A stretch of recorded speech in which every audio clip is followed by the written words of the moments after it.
नमस्कार दोस्तों, आज का खुलासा न्यूज में आपका स्वागत है। मैं हूं नदीम अहमद और आई डालते हैं एक नजर 7 नवंबर की खबरों पर। रोटरी क्लब शामली मिडटाउन द्वारा विश्व कैंसर दिवस के अवसर पर एक संगोष्ठी का आयोजन किया गया, जिसमें महिलाओं तथा पुरुषों में होने वाले कैंसर के बारे में जानकारी दी गई।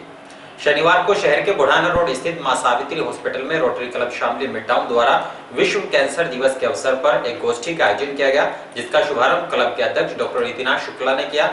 संगोष्ठी को संबोधित करते हुए उन्होंने कहा कि हिंदुस्तान में पुरुषों में सबसे ज्यादा कैंसर माउथ कैंसर होता है और महिलाओं में सबसे ज्यादा सर्वाइकल कैंसर होता है। कैंसर कई प्रकार के होते हैं, जिसमें ब्लड कैंसर, मांसपेशियों में होने वाला मायोमा कैंसर, लिफ ग्रंथियों में होने वाला लिफोमा कैंसर, बोन कैंसर, हड्डियों का कैंसर आदि के कई प्रकार होते हैं, जिसमें शरीर में कैंसर की मैलिग्नेंसी फैलती है। कैंसर का मुख्य कारण तंबाकू व उसके सेवन से हुए उत्पादों का सेवन करना होता है, जैसे कि तंबाकू का मुख के द्वारा सेवन करना, धूम्रपान करना, हुक्का पीना आदि से कैंसर होता है। कैंसर रेडिएशन के कारण भी होता है। शरीर में प्रोटो ऑन्कोजीन्स होते हैं, जब वे ऑन्कोजीन्स में बदल जाते हैं तो कोशिकाओं में कैंसर उत्पन्न हो जाता है। महिला रोग विशेषज्ञ डॉक्टर नीलम शुक्ला ने कहा कि महिलाओं को अपने हार्मोन्स का चेकअप समय समय पर कराते रहना चाहिए। हार्मोन्स के संतुलन से गर्भाशय कैंसर व स्तन कैंसर की संभावनाएं बढ़ जाती हैं। इस अवसर पर डॉक्टर अजय बाबू शर्मा, सुभाष धीमान, संदीप विश्वकर्मा, दीपक कौशिक आदि मौजूद रहे। कनाडा निवासी एक व्यक्ति ने कोतवाली कैराना में तहरीर देते हुए बताया कि उसकी 8 वर्षीय मासूम बच्ची उसके लिए पड़ोस के परचून की दुकान से बीड़ी का मंडल व माचिस लेने के लिए गई थी। आरोप है कि जब मासूम बच्ची परचून की दुकान पर पहुंची तो दुकान पर मौजूद मोबीन पुत्र वाहिद ने बच्ची को कहा कि मेरे घर में मेरी मम्मी है, पहले उसे बीड़ी का मंडल और माचिस देकर आओ। मासूम बच्ची ने विश्वास करते हुए मोबीन के घर में पहुंची तो आरोप है कि मोबीन ने मासूम बच्ची को बुरी नीयत से दबोच लिया और अश्लील हरकत करने लगा, जिससे बच्ची ने शोर मचा दिया। बच्ची के शोर मचाते ही आरोपी मोबीन मौके से फरार हो गया। बच्ची अपने घर पहुंची और आप बीती अपने परिजनों को बताई। मासूम बच्ची के पिता ने घटना के संबंध में कोतवाली में मोबीन को नामजद कर तहरीर दी है।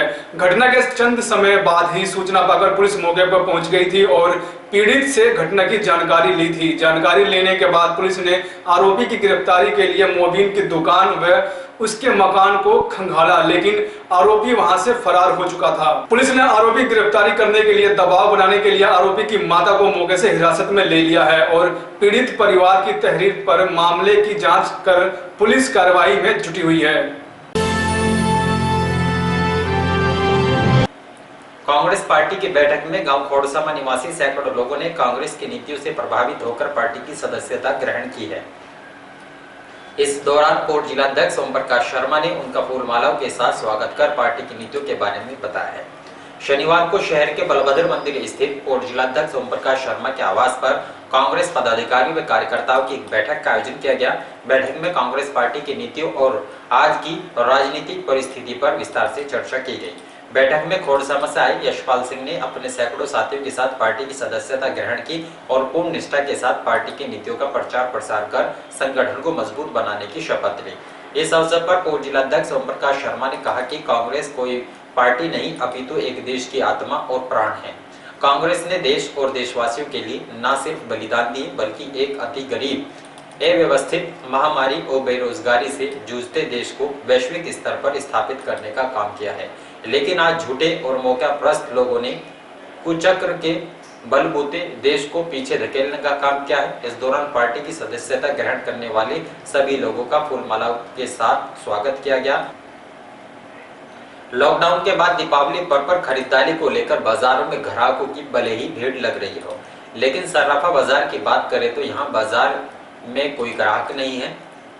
बाजार में लगातार सोना और चांदी में उछाल आने से बाजारों में मंदी का दौर है। सर्राफा व्यापारियों का कहना है कि लॉकडाउन के कारण सर्राफा बाजार पूरी तरह से बंद हो गया है। लॉकडाउन के बाद बाजार तो खुले, लेकिन अचानक चांदी और सोने पर बढ़ाई गई कीमतों के कारण मार्केट से ग्राहक खत्म हो गए। शहर तथा आसपास देहात के आने वाले ग्राहक सिर्फ जरूरत का सामान खरीद रहे हैं। सर्राफा बाजार पूरी तरह से करवा चौथ और दीपावली पर आत्मनिर्भर है, लेकिन इस बार बड़े दामों के कारण पूरे सीजन को खत्म किया गया है। उन्होंने धनतेरस पर सोने और चांदी की कीमतों में गिरावट न आने पर सर्राफा बाजार को पूरी तरह से बर्बादी की कगार पर बताया है।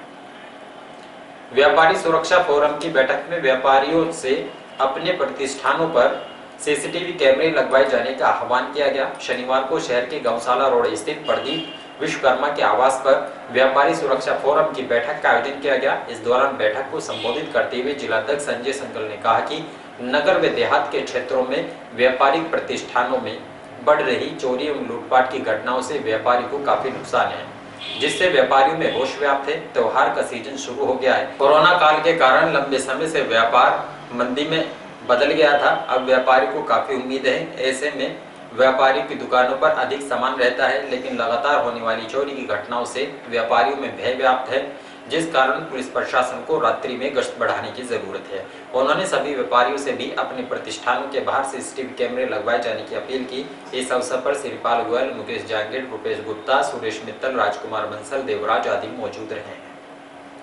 भारतीय किसान सेना के पदाधिकारियों की बैठक में राष्ट्रीय प्रवक्ता विक्रांत चौधरी ने कहा कि किसानों पर पाती और पराली जलाने के नाम पर दर्ज किए मुकदमे में बकाया गन्ना भुगतान न होने पर आगामी 12 नवंबर को शामली कलेक्ट्रेट में आमरण अनशन किया जाएगा। उन्होंने प्रेस नोट जारी करते हुए बताया कि कृषि देश की रीढ़ है।